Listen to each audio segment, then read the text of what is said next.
What's going on, everybody? Another Brownish Live, and I am here with my talented host, Sasha Merci.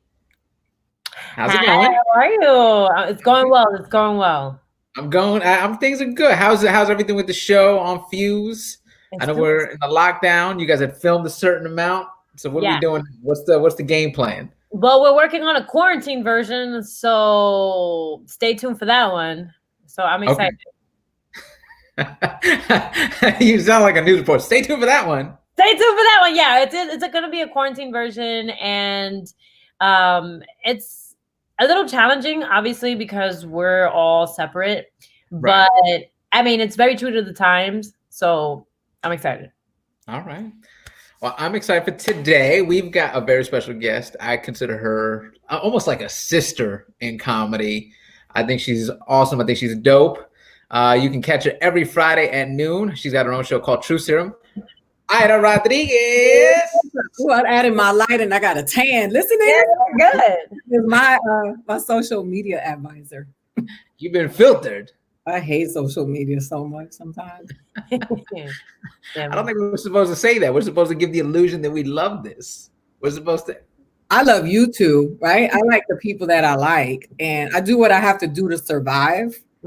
Well, I'm a staunch stand-up comedian, creator, writer, like actor. The social media makes me feel like, oh my God, what am I doing? I always feel like I'm out of place. Like I'm the goofy kid on the block, like that doesn't know. Like that's how not that I look down on it. Like I feel like I don't fit in. I'll tell you, when I first started doing social media, I did feel weird. Like, hey guys, what's going on? I felt like people like looking at me like, what are you doing?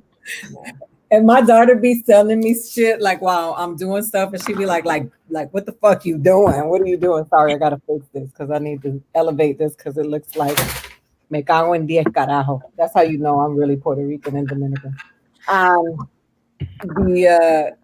just struggling. I'm struggling being in the house. I miss performance. So, right. But you're doing other stuff. You create a show, True Serum. Yeah, I got to. We got to do something. I am so tired of racist behavior going unchecked, and so I decided to talk about the things that, from a brown perspective, because when we talk about racism, we exclude the brown perspective many times, and Latinos experience racism a lot as well. And so for me, it's like, come on, man, let's get our shit together. We're stronger together. Right. I agree. But before we get into all of that, because I love Ida. Ida wakes up every day. I just feel like she wakes up every day like, who's getting it today? Yeah. First of all, can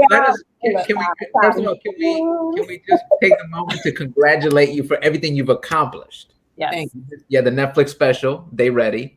You did our HBO Max. That's coming soon once we get out of this quarantine and we can start getting back up on stage. You sold a scripted comedy to HBO Max about your life. So we should take that moment and celebrate you for a little bit, because that's an amazing accomplishment. We all know how hard it is to even get the representation on television, and you're out there, you're doing it. Well, absolutely. So let's celebrate everybody here, because you sold the animated show to Amazon. Yeah. Sasha and D Nasty have the show Like Dímelo. To Dominican Afro Latinas, talking and sharing their point of view and perspective and breaking down, social constructs on a different level that you've never seen before without dancing merengue. It's the time for us. So for me, it's always been about a movement. Like I'm not, sometimes I think I'm not narcissistic enough to be in this business, because I always think of it holistically.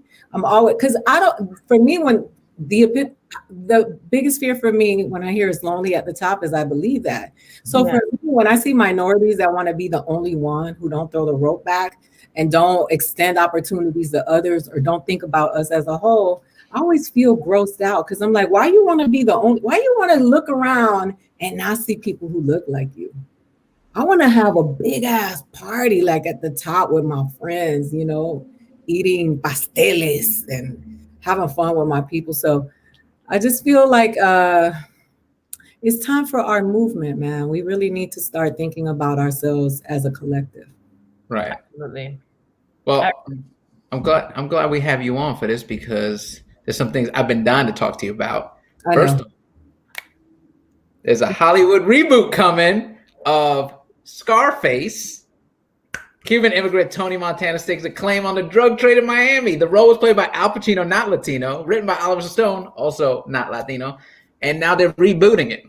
The Coen brothers have signed on to do the remake. Italian director Luca, I don't even know, I'm not even going to try to pronounce it. And now there's rumors that Michael B. Jordan is going to reprise the role. But that's a rumor, though. That's not, they don't. But it's still like we're not writing it, we're not directing it, and the first rumor we hear is that dude. Like, for real? Well, I mean, that's payback for Zoe Saldana playing Nina Simone. Wait, so Michael B. Jordan is going to play a Cuban? Scarface. And Scarface, that's dope. I mean, I don't know. He looks more like a Cuban than Al Pacino does. Yeah, Morenito Cuban, I'm not opposed to that.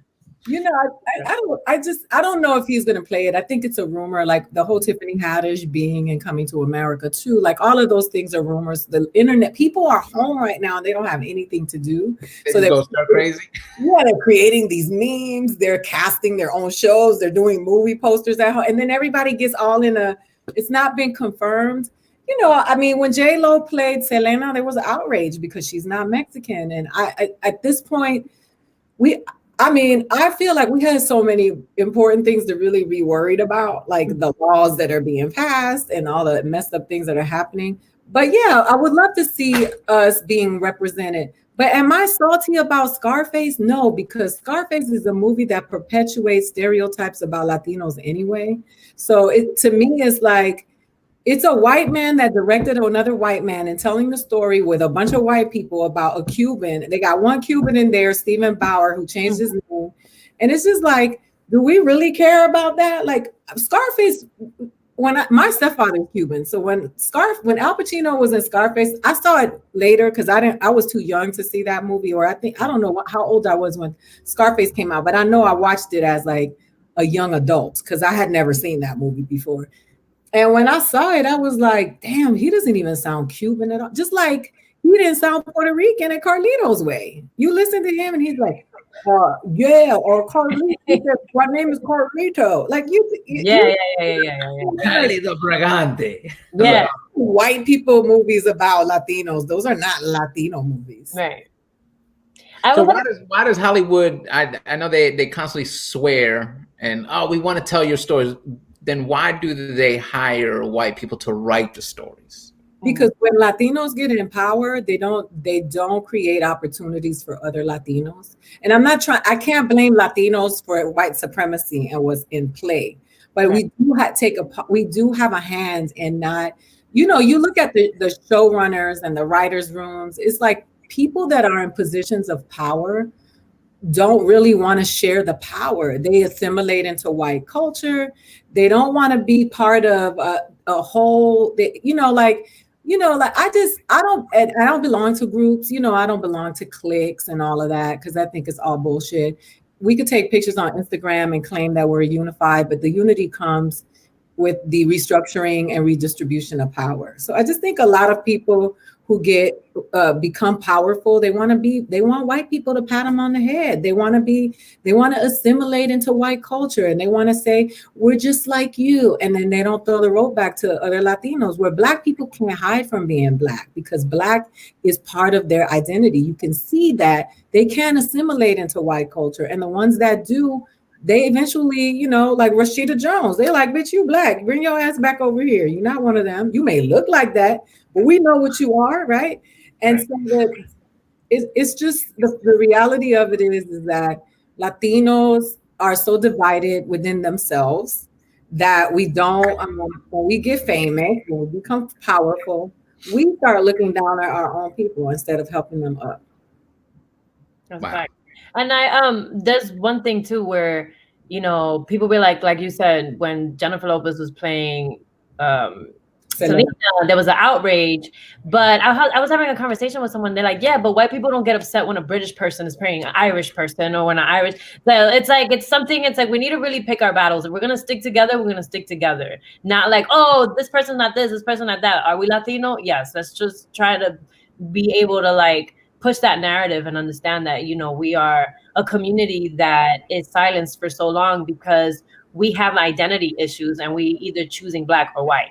So it's I mean, I sat in front of my census thing for a long time because I was just like, this is complicated. It's not inclusive of us. Mhm. For us to be so much of a, we contribute so much financially to the economy of this country. We've become such a big part of the working force of this country. The majority of the people. I just read a bunch of articles because I like to read from a lot of different ones so that make sure that I'm being consistent with what I'm reading, because a lot of things can be biased. But Latinos are being affected at a very disproportionate rate with COVID-19 because they're out working, because they make up such a big of the workforce of essential workers, and they cannot afford not to work. So a lot of them.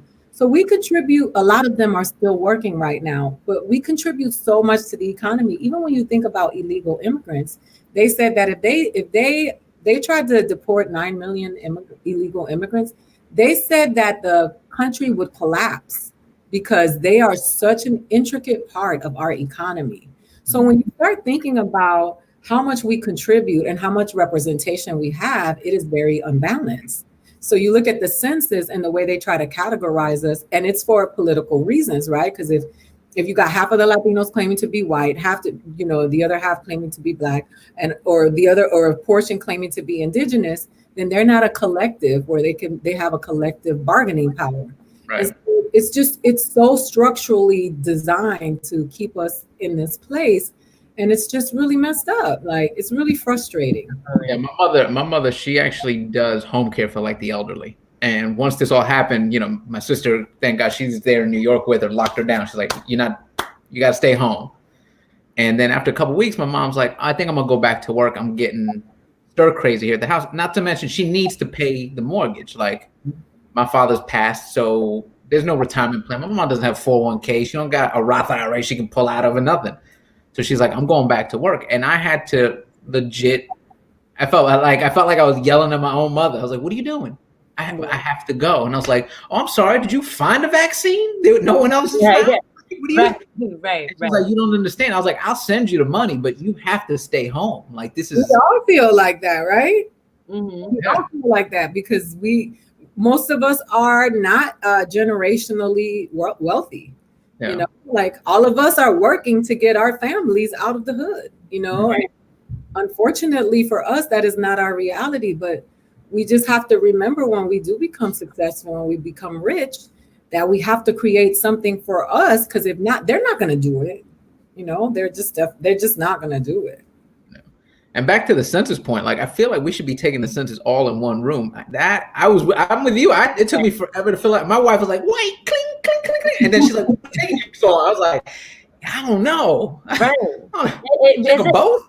It's really bad because there's a huge identity issue. And I never had an identity issue ever in my life. Like, I walk out in New York City, I'm Sasha, I'm Dominican, I'm from the Bronx. Like, never had an identity issue until I came to Los Angeles. Actually, the first time was in Georgia, because in Georgia, that was the first time that I realized that we are not treated equally, right? Because in New York City, it's like, you walk out, a white person says something to you, you slap, you'd be like, yo, what are you talking about, right? Like, that confrontation is just, you stand up for yourself. But when you are outside of New York City, that's why I say New York is kind of like the real La La Land, because that's where we would love the world to be like, where people are just, even if you don't agree, you tolerate, and you're like, we have a bigger mission throughout the day.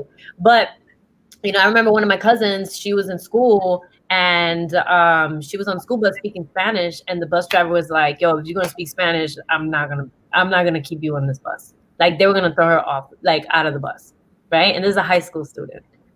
And, I remember the first time people were like, oh, I would speak. And they're like, oh, you speak Spanish? Oh, I thought you were Black. And I'm like, that's when I'm like, I am Black. And, it was just like this whole thing. And then it wasn't until I moved to LA that I'm like, wow, I really have to stand strong in who I am, because if not, they're just going to wash me into this narrative that I trying so hard not to be part of, So It's crazy. Yeah, because we don't, And the thing is, there's so much to break down, because when you talk about Latinos and we talk about our own culture that we do have, right? Yeah. Even still, a lot of us hold on to our cultural reality, but our cultural reality is also rooted in white supremacy and colonization. We were just colonized by Spain. But even still, we've been able to hold on to a lot of where we come from our African and our indigenous roots. In our own countries, we're able to say, we got Wawanko, we got Mangu. Like, this is still it is still a fusion of a lot that belongs to us, whereas Black people in America were really, really their culture was stolen from them, and they've created a culture in America, but we hold on to ours because that's how we have maintained our cultural existence, is through folklore, word of mouth, our grandparents telling us the stories, our music and whatever. And so America has always tried to take that away from people, right? If you come here, you need to speak English, right? Only in America do they look down on you for speaking other languages. Everywhere else in the world, you're celebrated for being, cultured and intelligent enough to learn another language. And so, but these are the same people that go to other countries and get mad that they don't speak English. How dare they don't speak English here in Germany? Like, yeah, you in exactly. Germany. Right, exactly. And it's so dumb, I just hate that we subscribe to it, right? That we say shit like, oh, I got good hair, I got better hair, or I'm lighter, or I got a good nose. Or I hate that we subscribe to that, because, excuse me, today is Malcolm X's birthday, and I was watching on Charlamagne's page. He posted a speech about how they really taught us to hate ourselves and all the beautiful things about us that we've all been hating for so long. Now people are paying to get. Right. So funny. Like, they're filling their lips, they're darkening their skin, they're getting ass injections. Right. We've been ashamed of that for so long. Right. That's so true. And it's just like, that's the problem, right? Growing up, we were always told to change and assimilate. And finally, we can be ourselves, but it's being taken away from us, and other people acting like they're the pioneers of things that were already existed for so long, And it was a cultural thing. Like, I remember the whole uproar with the Kardashians and the braids and all that stuff. And again, always this identity issue of like, where do I fit in? Like, if I look like this when I straighten my hair, and I'm perpetuating the stereotype of what a Latina is. But then I've already been used to getting my hair straightened so long that I already know how to do that. So it's just like, growing up when my hair was curly, it used to be like, oh, when you gonna get your hair done? Yeah, it's done. My hair is curly. And when it was already accepted, I was like, finally, I could just let my hair curly, right? And I'm trying hard not to straighten my hair, but I'm like, sometimes I'm thinking about it. I'm like, okay, well, that's how I grew up doing it, and this, that, and the third, and going back and forth. And now you have the guilt of like, if I go back and forth, am I still not Afro-Latina? It's like, no, you're still who you are, like, it's just, you can do all these things. You should be able to straighten your hair. Like, I think that it's just all about what you're thinking. Like, I don't, like when they say, do you have, my brother's married to a white woman. And so I have friends who are like, do you think your brother is in the sunken place? And I'm like, well, I think if you marry a white person because you think that that's a symbol of upward mobility. Oh no, that's not why I did it. But if you marry a white person because you love that person and genuinely want to be with them, then there's nothing wrong with that. It's just all about your thinking. So if you straighten your hair because you want your hair like that, that's fine. But if you straighten your hair because you think people are going to think you're white, then you got an issue, and that's a mental issue. But I just think that we have gotten to the point now where we're policing everybody, and everything is a statement. And what we're making all these social and cultural statements, the real shit that we need to be worried about, which is legalization. I mean, laws and platforms and economics. Those are the things where we really should be putting our rage into. The Kardashians straightening their hair, you can't do anything about that. But putting the shit in their lips, you can tweet them till you're dead, and they're going to continue to do that. But what you can do is boycott their businesses if they are mistreating the workers, if they're abusing, minorities. Like, that's how you make change. then a bitch would be like, fuck it, I'm not straightening, I'm not doing this to my lips anymore. These people just shut me down. But you don't make change by crying. You make change by organization and economics. That's how you make an impact. So we got to start learning how to do that kind of stuff. Because all the crying on Instagram and Twitter, and listen, this doesn't matter what you do for whatever reasons you do. You could straighten your hair because you just feel like doing your hair that way that day. And somebody's going to be on your Instagram page telling you hate yourself and you don't want to be black, And it doesn't matter. It's because that person probably hates themselves. Right. I don't go around policing, people on Instagram. I don't fucking like country music, but I ain't never went to Garth Brooks's page and said, this is some bullshit. Right. But I would never do that, right? I would never spend a fucking minute of my day to try to ruin somebody else's day. Like, the only reason I want to ruin your day is if you fuck with me first. Now I'm going in, but I'm not. I never understand that state of mind of exactly what you said. Like, I don't listen to country music either, but I don't go out of my way like, I hate your music. But these people, they troll you like, I hate what you're doing. But they don't come. But like, you're on my page. Come over here. Right. I remember I got somebody DM me like, you dumb bitch. And I'm like, really?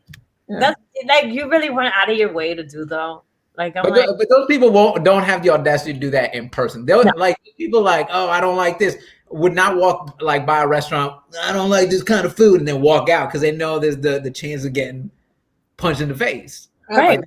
Especially, it's funny. Marsha Warfield, who I love, one of my favorite comedians, she was tweeting, and this lady tweeted her, who follows her, and said, I'm so tired of you talking shit about my president. And Marsha Warfield retweeted her and said, never did it dawn on you to just unfollow me. Like, you are following me. She was like, did it occur to you can click unfollow and you don't ever have to see this again? Maybe she's a big Night Court fan. Why are you judging this woman? Maybe she's a Night Court fan, but this is who Marsha Warfield is. Like, don't follow her if you don't. I'm so tired of you talking. You know how I just don't follow bullshit. If I don't like it, I don't follow it. Right. I have friends who are comedians who will send me a message and say, I cannot believe that you don't follow me. And I respond, I can't believe that I don't follow you. You know why? Because I don't like bullshit. I just don't. And if I don't like it, I'm not going to be frustrated by it every day. I just don't follow it. Right. I truly agree with that. I did this video that went like viral on Twitter, right? And I'm making fun of the whole idea of like training your kids, like, please don't touch it until I get back. Don't touch it until I get back, right? And so I'm making fun of like how people are showing off that, look, I got my kids well trained. And so I'm like, I thought of like a satirically, whatever, like a satire, like, oh, what it would be like if a girl is you do that to a girl, right? Or your girlfriend, which is like, that would never happen. If a girl want to go through your phone, a girl want to go through your phone, but that's comedy. So I posted it, and a lot of people I'm going to plead the fifth on this one just because my wife watches it. Yeah. So people are like, oh, this is disgusting. This is this. And I just really took a picture of the definition of satire and just posted it. And I was like, you're not meant to take this video serious. And if you are, then maybe you are looking through someone's phone. Like, like. Absolutely. It's like, just don't take the time to, if you don't get it, you don't get it. Move on, Like, when it's something that I don't like, I just really don't take the time to point out. That's just very self-centered to think that your opinion matters above. Like, so when I did that video, I got a lot of shit from the feminists about the social media thing that went viral, and it was like, because the people don't understand that joke was written about somebody that I know, somebody that you two know, right? I hate this bitch on social media. I love her in real life. I will fight somebody for her, but on social media, I fucking hate her so much. And so I wrote the joke, that fire that I felt, I wrote it into a joke because I was like, that's how I channel. So a lot of people felt that way. Apparently, a lot of people don't like this bitch either. I'm joking. But a lot of people feel this way about people who put all of their business on social media.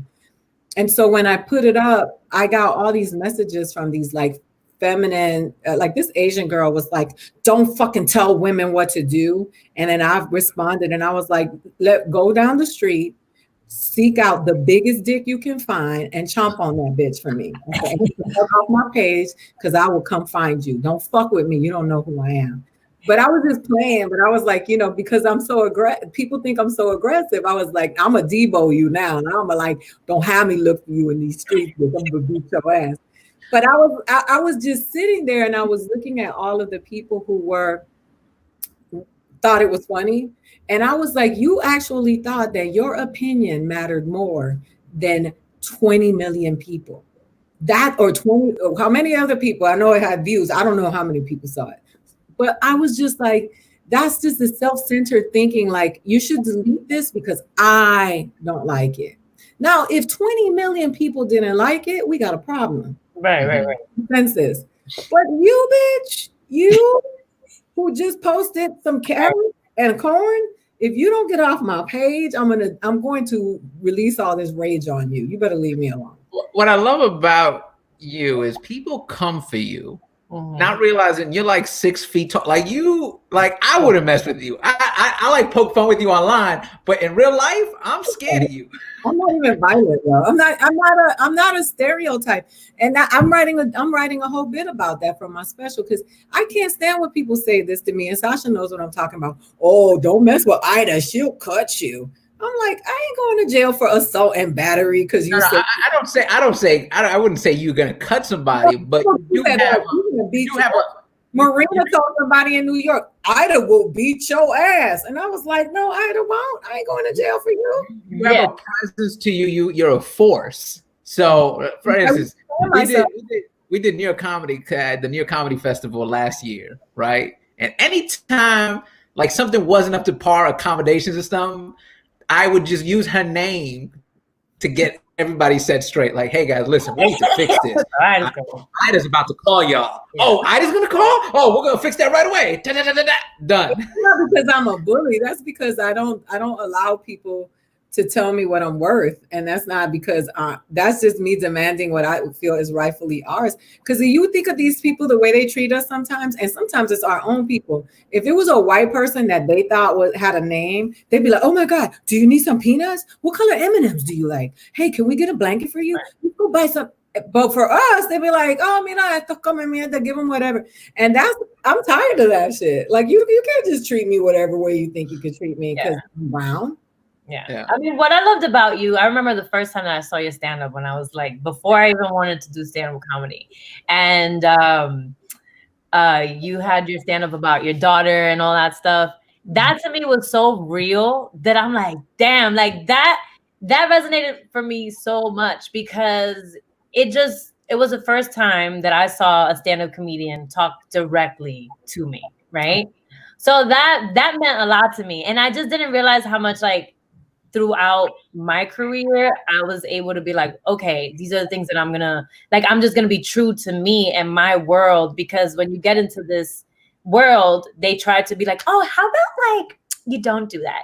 Which, like, I remember one time I was somewhere in this filming the show, and this white producer lady was like, do you think maybe, Sasha, that you want to like, you know, maybe like talk a little lighter? Do you think that maybe you want to ask these questions? Do you think, like, no, bitch, I don't think any of those things. You think that, you know? So it's like, you know, just being able to, like, someone like you being able to be yourself, it kind of really gave me the strength to be like, nah, I see people doing it. I want to do it too, you know? So it really did pave the way for me as well. I appreciate that. You've actually you're cultivating your voice. Like I can hear you when you do stand up, and that's what differentiates you from other people. Because I think that a lot of people who start doing stand up start doing Erik can attest to this. They start doing their greatest impression of what they think a comedian is, as opposed to just being.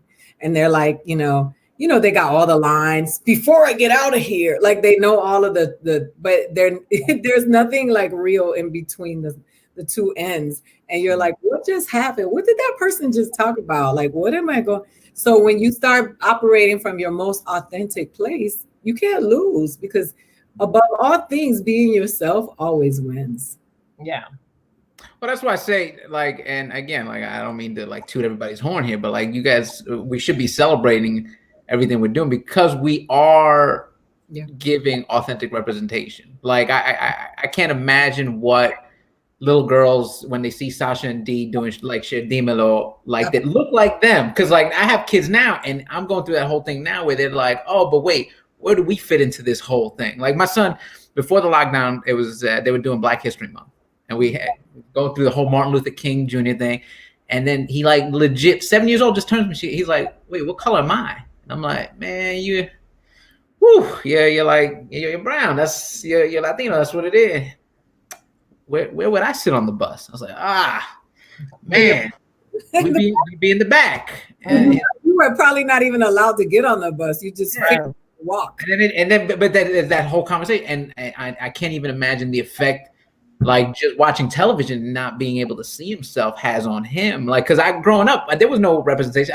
I know I'm not the only comic, but the first time I saw like Leguizamo going, oh, John like me. So like. You look at someone like Sasha, Afro Latina, like you have little girls like, oh, I can do that. Look, she's there. Ida going up there telling the stories. Like that's why we have to be the most authentic we can be and stay away from those stereotypes. Like, hey guys, I'm Erik Jose Rivera the third, and you're like, oh, dude, like you have this opportunity, you have this platform, use it for something good because this is affecting everything. Yeah, that's what I love about Like, Share, Dímelo. Like, it's so important to me and Dee because Dee is already hilarious on her own. I'm already hilarious on our own. And then people love us separately. But then when they see us together, they're like, oh, this is bigger than them, right? It just becomes like, oh, there's a whole bunch of y'all. What's the culture, right? It's like immediately it's as a president that like, there's more of us that exist. Like, you like us, but there's millions of us, you know? And like, that is why... that's why it's so important for me and Dee to like make this happen, right? At first I was just like, obviously before social media, I'm like, I don't know what's going on. And it wasn't until people were like, yo, you're speaking to me directly, right? When John Leguizamo did his one-man show, speaking to me directly, right? And we would have to find these gems like in small places because we didn't realize that Hollywood wasn't really like, they still weren't understanding it. They want this demographic, but then they want to water it down. They still don't. And yeah, they still don't. And that's why it's just like, keep on. Yeah.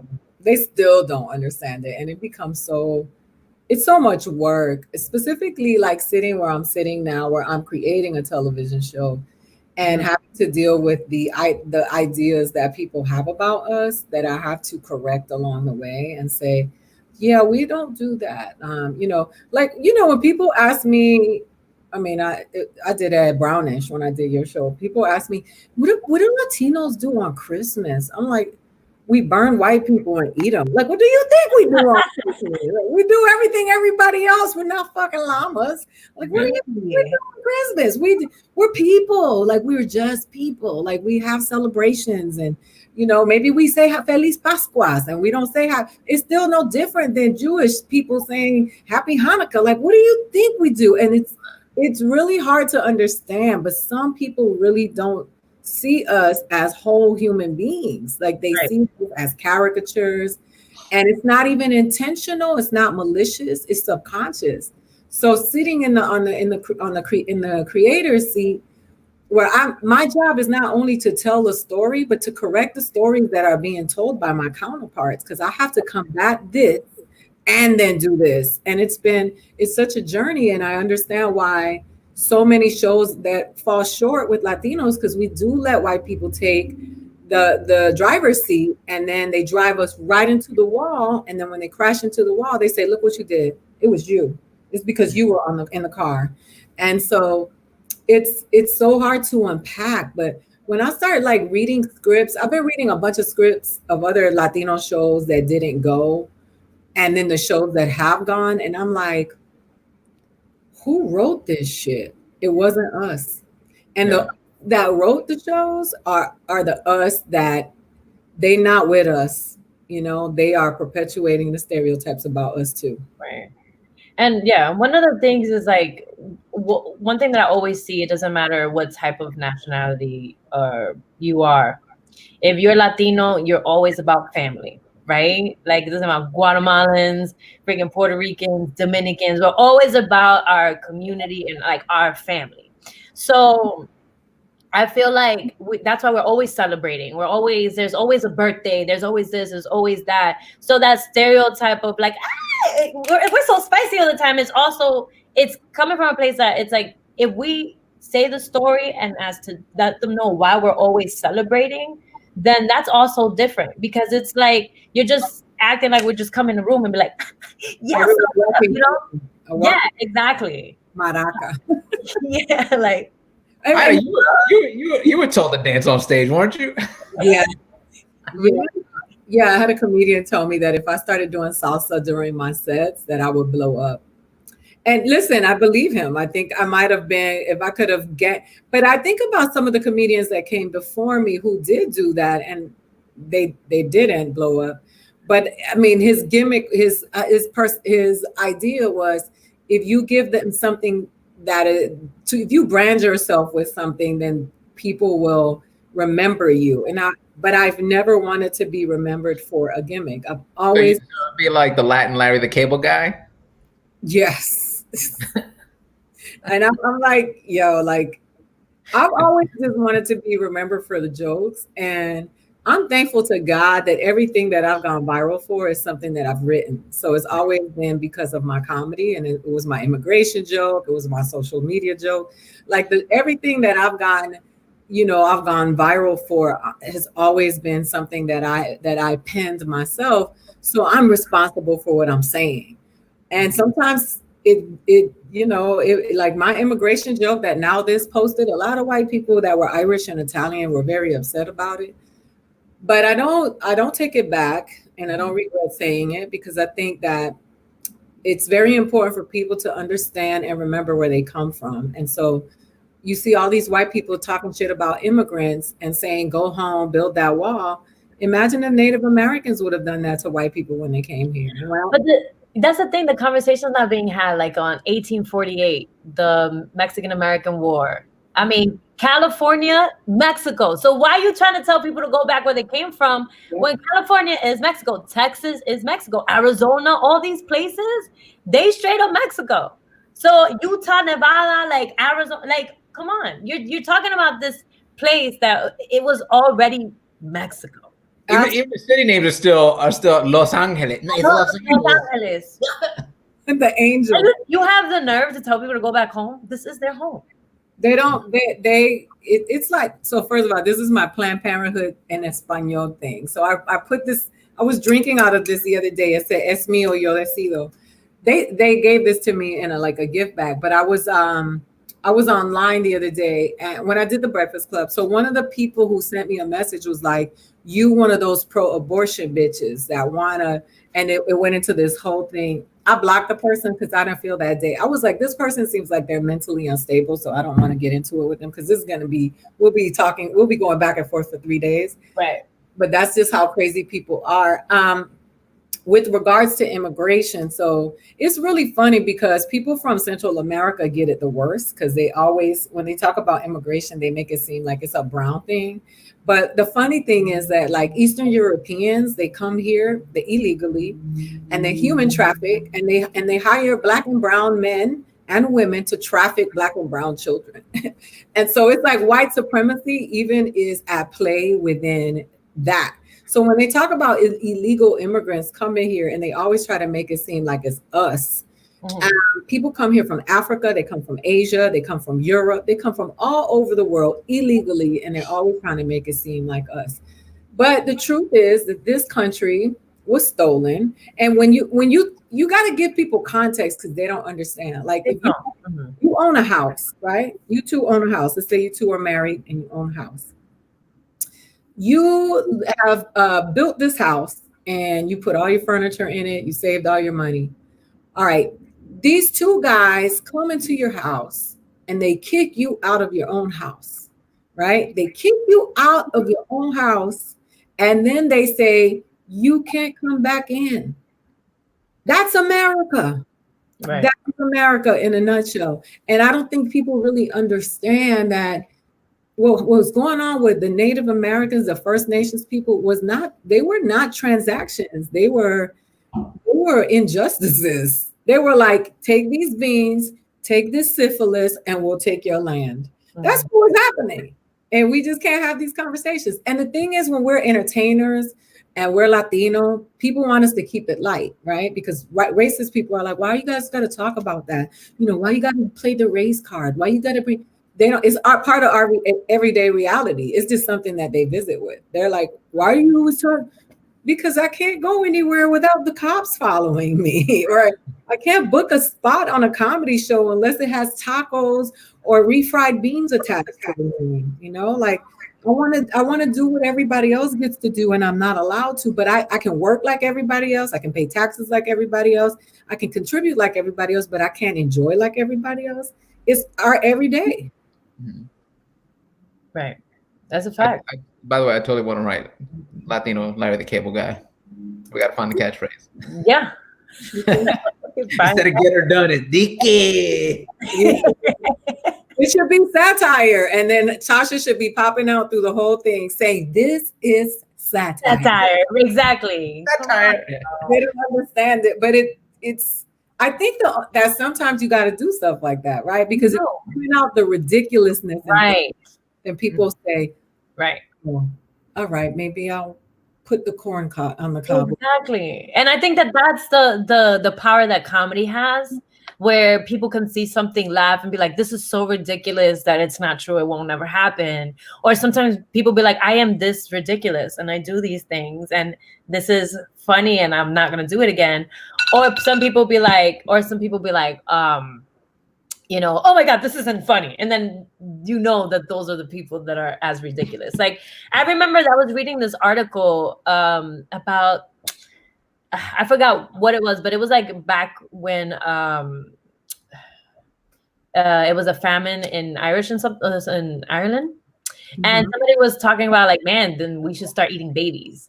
And he was just like going in about talking about eating babies, but it was a satirical essay. Like it was a satirical article. Like we got to figure out other ways to do things, but it's like just being very bold at something that is so ridiculous can help people understand that, hey, we can do things differently. Right.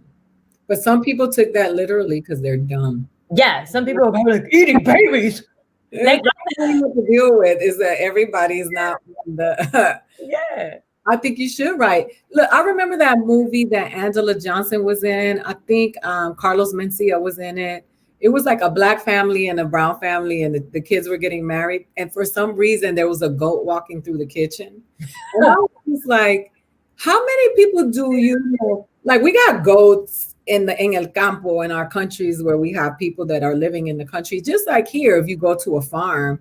Mm-hmm. But how many Latin people do you know that have a goat walking through? And why does a rooster have to be the alarm clock? We all got iPhones. It's always in the morning when you hear the coo-coo-coo-coo, and then the guy stretches and it's like, mama. And I'm like, when was the last time you did that?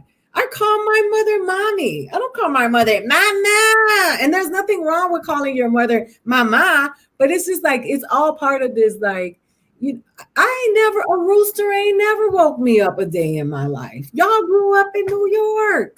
These motherfucking roosters, the rats wake you up. Like, I don't get it. It's just like this could be a drinking game for any time on any Latin show or Latin movie not created by us. There's certain things that have to happen for us to go. Yeah, there the rooster. Dude always takes off his shirt. Latin man always. You were talking about that. He got 6 feet. I'm like, dude, for real? There's no ever like regular Latin man. Right. Hot girl in heels. She's getting dressed up to go nowhere. Just red dress.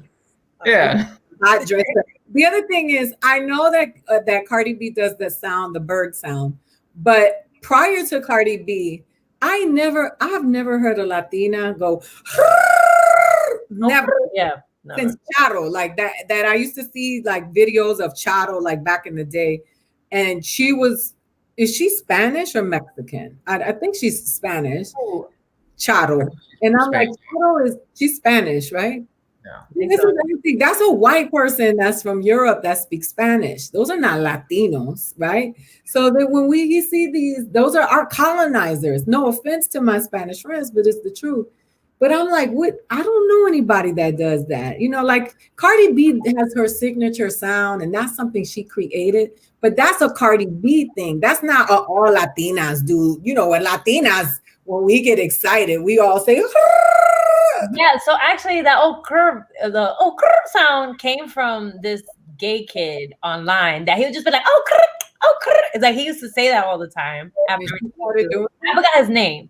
And then because it was like so long ago when social media first started, and everyone was like, ha, ha, ha. Then the Kardashians were doing it, and it became like a thing where people be like, oh curve. So then I feel like Cardi B then started doing it or whatever.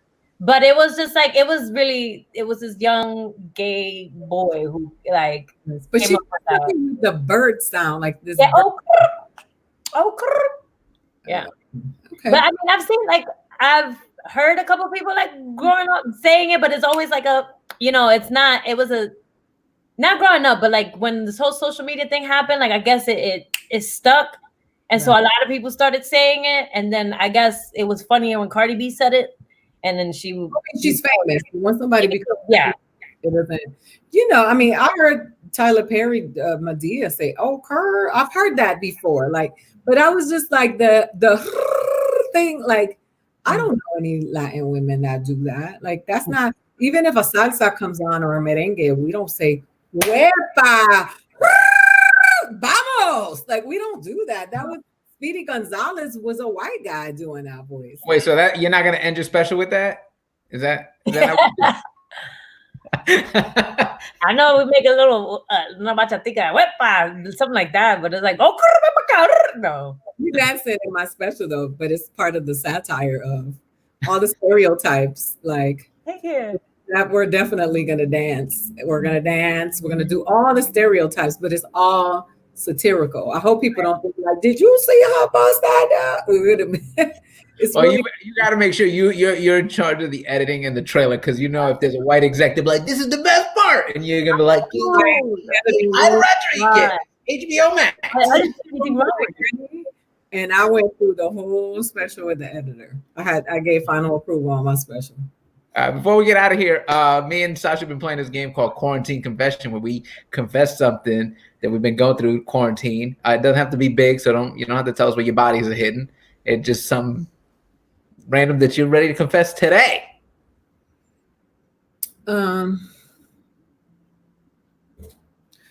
I guess my quarantine confession would. I feel like yours gonna be deep here. No, I'm just trying to think of like. Yeah, I'll give you one. So quarantine confession. I've never watched an episode of Silicon Valley because I just feel like it looks like such a smart show. I'm feel dumb.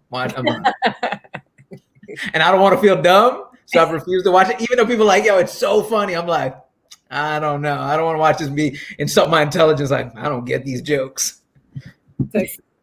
I'll tell you my confession. I realized during quarantine how much money I spend eating out. And it really freaked me out that, I could be rich right now. Like, I spent thousands of dollars eating out. Really? Yes. It's being a comedian and not wanting to eat chicken tenders at a comedy club. I'll go sit down and have a real meal before my show. And I'm spending $70, $80. And I just realized how much money I just not threw away, but I spent so much money eating out that I couldn't admit this to anybody. Like, such a poor management of my money. Like, I could invest, I could buy, I could put a down payment on a car or a property with the amount of money that I spent in 2018 eating out. So now in 2019, now that I'm doing 2019's taxes, and I made some adjustments, but I realized that if you don't pay attention to that, when you're Postmates going out, we just grab something to eat socially. And I've been cooking so much during the quarantine because I don't want the Rona, so I don't I'm not Yeah, trying to Postmates deliver it. So I've been really like I've saved so much money during quarantine. I shouldn't be saying this. I might get robbed. No, But I'm right there with you. I didn't realize how much I was spending eating out, and then on top of that, babysitters. Like me and my wife were going through the finances. Like, yo, why we got so much money? What's happening right now? yeah. Like, Right. oh, Right. Right. eating out the kids. Right. Dang. Mm-hmm. so it just made me realize that if you make one adjustment in your life economically, you can really make an impact in your life economically, because that money that I saved that is now in the bank, it's like it took me to see it through this to understand that I was just throwing $500, $600, $700 away a week. Also, can we from now on, like meetings with like network, can we just do this here so we don't have to have to sit down at your office? I can my house. You can tell me no, and I can just cool, thanks. Click. Thank you, Marquis of both sides. We love you. Let me tell you something. We should do the meetings. I've learned how to make my own ramen, like from a ramen restaurant. Really? I love crustaceans, right? Crustaceans sent me an email. I made my own garlic noodles, and I made my own garlic crab. I made my own things that I was making from scratch, and I was like, "Oh shit, I can make all of this." You know what I discovered? Have you done Wonder Noodles yet? No, what's that? It's a noodle. It's an Asian noodle. It's not made out of any flour or anything. It's like a mushroom. It comes in a bag in a liquid. It's amazing. Girl, how would you do? You know what I baked this morning? Muffins. Like I'm Martha Stewart over here. I made muffins. You made my wife woke up. She's like, what are you baking? I was like, muffins. She's like, why? I was like, I don't know. I made muffins with guayaba and queso crema on the inside. Like I made pastelillos. Like I made my own. What did I did a brunch. Like all my hash browns I've been making them myself. Like it's just because I have time, and then I realized I could prep this food. I can make it, I don't need to spend, how much garlic noodles cost at Crustaceans? Like $75. Yeah, I made it for like $7 in my house. And they were just like next time I see Ida out of all of this, she's gonna have Ziploc food in her bag. Like, don't worry, I got this. Yeah. Because it's healthier, it's cheaper, but it's just it never dawned on me that I was spending that much money, and it freaked me out to know that I've caused a lot of my own financial duress for misproperly spending my money eating out. Well, thank you so much for doing this with us, Ida. We're fans of yours. Everybody make sure you go see Ida every Fridays at noon, Truth Serum. Yes. She's also follow her. Tell everybody where they can find you, all your social. Funny AIDA on Instagram and Twitter, and then on Facebook it's Aida Rodriguez, because somebody took my name. Go follow her. She's super funny. She goes live every afternoon with not me, but that's cool. We'll talk about that later. This Friday I'm going live with Gadiel from Pero Like, my boy. I got Gadiel on the show. Great dude. Follow Ida. She's great. She's always putting out content, and she's got big things coming up. So make sure you stay on top of that. Sasha, where can people find you? You guys can find me on Instagram, Twitter, and Triller now, and TikTok. So Sasha Merci. You know what? I did a deal with TV, YouTube. Views, every Friday. When are you guys coming back? We're gonna come back. I would say in a couple weeks, because make sure you guys go support it, watch it, like it. And what were you gonna do, Ida? You were gonna say something? No, I was gonna ask you about Triller, but I'll ask you offline. Okay, yeah. And then of course you can follow me everything at Erik Rivera Comedy. Posting content. We're doing the Brownish every Monday at noon. Except for today was Tuesday because people in the comments section, because you're the biggest troll on the planet. What? No, stop it. And thank you guys. Take care. All right, bye. Take care, guys.